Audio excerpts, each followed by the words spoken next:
blog entry 116, and this one is from 6/7 of 2023.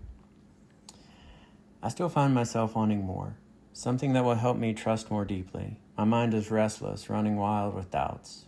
I still feel I'm going to move forward, but I'm not entirely sure how it will all work out. We'll see how it unfolds. The path of Bhakti is always a return to loving devotion for Radha and Krishna. Doubts, fears, and uncertainties will always arise. To the surface, in this entry is simply a reflection of that truth in my own heart. Some days it brings extreme clarity, while others are filled with questions and inner struggle. Yet all of it, every high and low, is part of the journey of learning to love God more, of deepening and growing my relationship with Radha and Krishna. So I really like this journal entry, and the reason that I do is because the last one, I had this profound meditation about the moment, right? And so if you've been following along with these different videos, there's a lot of the times where I didn't have understanding about why there was so much energy put towards having me be in the moment. But then I had that meditation and this giant clarity came and the clouds parted and, it's like this profoundness comes through. But then immediately the next day, it's the opposite, right? So struggle and whoa, and what was that and what's going on and why, and the not understanding comes up. And so that's all really normal. And I really like this blog entry because it kind of brings it back to reflect that, and hopefully that we land somewhere in the middle. So as we do our bhakti practice and as we're growing our love for God, it will push us in our experiences and what we can handle comfortably in personal growth. And so what it does is, let's say on a scale from 1 to 10, we can handle a 7 comfortably, right?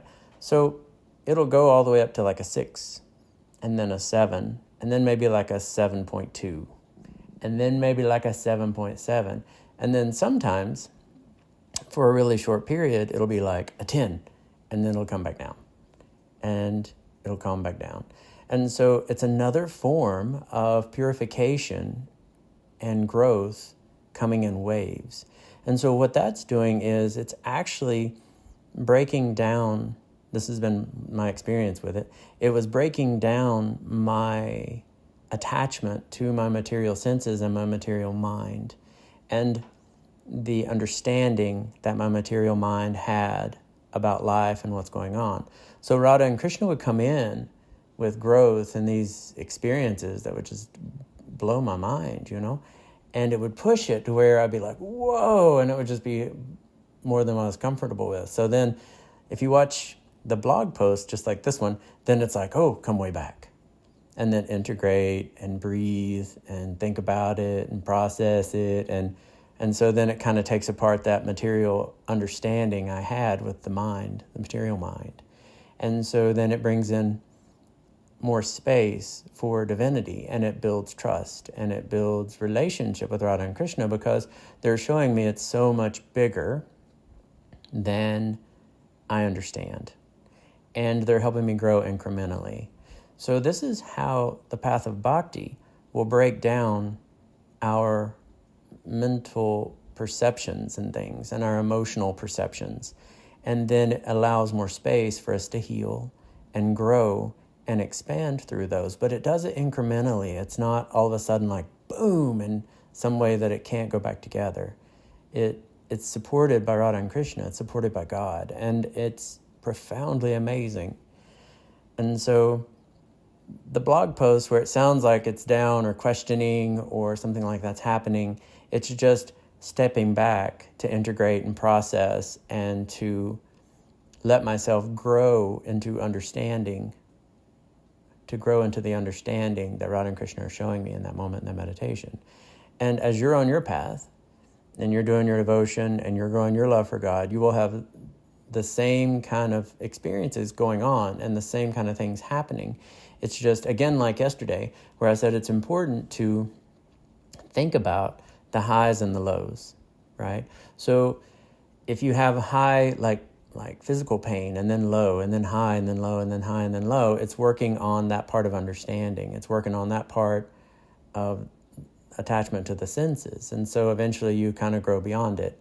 And then if it has like breaking down your mental understanding of something or your perception of something, even like as we identify, we identify as a person who drives a red car, right? So that has to be taken apart for space to be there, for us to be able to grow and move forward. And there'll be some version that you go through in life. And if you step back and you really think about the highs and the lows and the different styles of highs and lows, and how it's like emotional or physical or mental and spiritual, just depending on which area it's hitting in your life in this moment, it's really amazing, and it's really quite a blessing and a gift. Yeah, it's challenging and it's intense, but yeah, it's pretty profound. All right, well, that's all I got for today. Thanks so much again for tuning in. If you have a chance, like and subscribe to the YouTube channel. It is super helpful. And have a great rest of your day. Bye-bye.